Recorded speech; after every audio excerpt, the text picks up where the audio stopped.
I pozdrav braću, aha kavut je, danas smo tu, mislim ujutro je oko 5 sati, danas snimam prvi vlog na kanalu, zašto pričam ovako tiho jer je 5 sati, sad sam rekao, evo nas neko Nike majici, dole Nike shorts, neću sad da pokazujem jer imam trenerku, prehladno je, ustao sam prije 20 minuta, obukao sam se i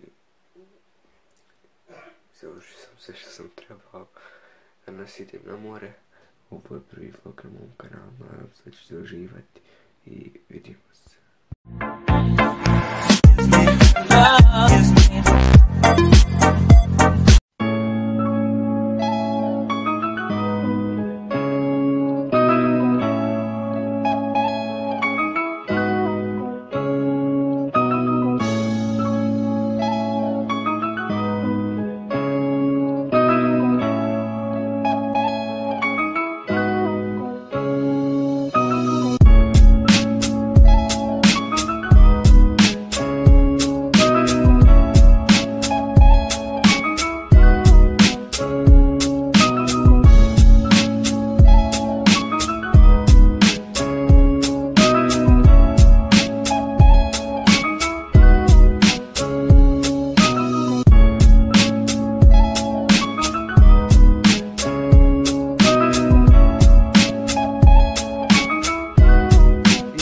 Ljudi, evo ja vam se ovdje sam mora, evo tu smo, ne da mi se izlaziti napolje, jer ja sam mahaka, evo kački, to je, skinuo sam.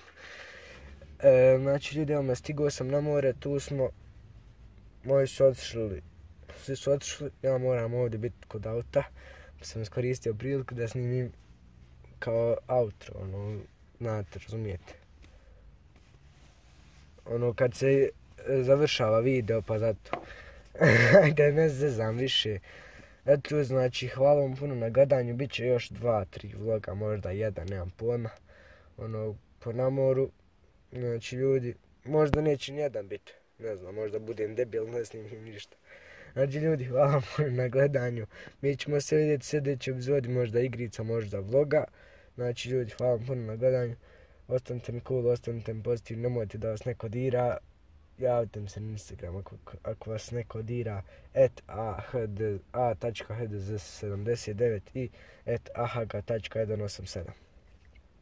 Pozdrav!